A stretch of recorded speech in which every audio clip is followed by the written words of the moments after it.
पैसे कमाने के लिए कोई फॉर्मूला या हार्ड वर्क इनफ नहीं है और सक्सेस आपके कंट्रोल में भी नहीं है। और ज़्यादातर लोग पैसों के मामले में पागल नहीं होते। तो अगर आप पैसा कमाना चाहते हो तो मनी के साइकोलॉजी के कुछ रहस्य मैं आपके सामने साझा करने वाला हूँ और ये रहस्य आपके लिए अनकंफर्टेबल हो सकते हैं।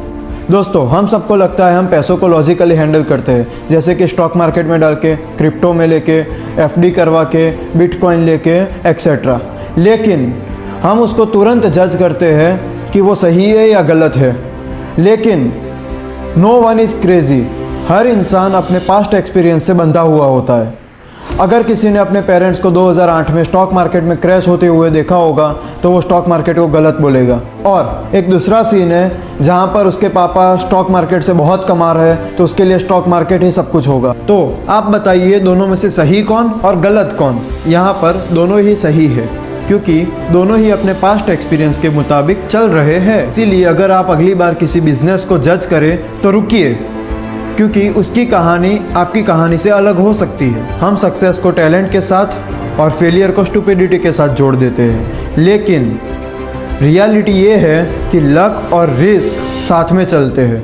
बिल गेट्स इंटेलिजेंट थे, लेकिन वो सही समय पर सही जगह पर। 1960 में कंप्यूटर का एक्सेस मिलना बहुत रेयर था, पर उन्हें मिला।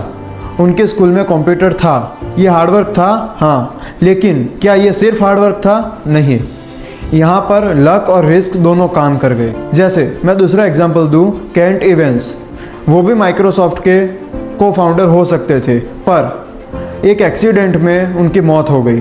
तो यहाँ पर भी लक काम कर गया।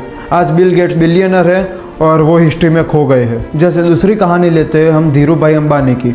उनके पास लक था या नहीं हमें पता नहीं है, पर उन्होंने रिस्क लिया और कैलकुलेटिव रिस्क लिया। आपके आसपास ऐसे भी लोग होंगे जो पूरे दिन मजदूरी करते हैं, क्योंकि उनके पास लक है या नहीं वो हमें पता नहीं है, पर वो रिस्क नहीं लेते। आपके पास लक है या नहीं है वो पता नहीं है, पर रिस्क लेकर एक्शन लेना आपकी जिम्मेदारी। पैसे कमाने का रहस्य number 3, never enough. There is no reason to risk what you have and need for what you don't have and don't need. जैसे एग्जांपल दूँ, आपके पास 2 करोड़ की टोटल प्रॉपर्टी है और आपको रेंज रोवर लेने की इच्छा है, तो आप रेंज रोवर लेंगे कि नहीं?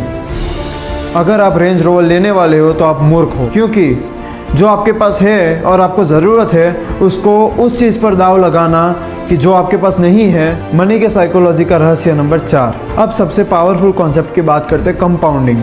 ये लगती तो बोरिंग है, पर यह दुनिया की सबसे पावरफुल चीज़ है। जैसे वॉरेन बफेट ने सीरियस इन्वेस्टिंग 10 साल की उम्र में शुरू किया था और 30 साल की उम्र होते हुए उनकी नेटवर्थ 9 से 10 मिलियन डॉलर तक थी और आज उनकी नेटवर्थ 84 बिलियन डॉलर से भी ज़्यादा है।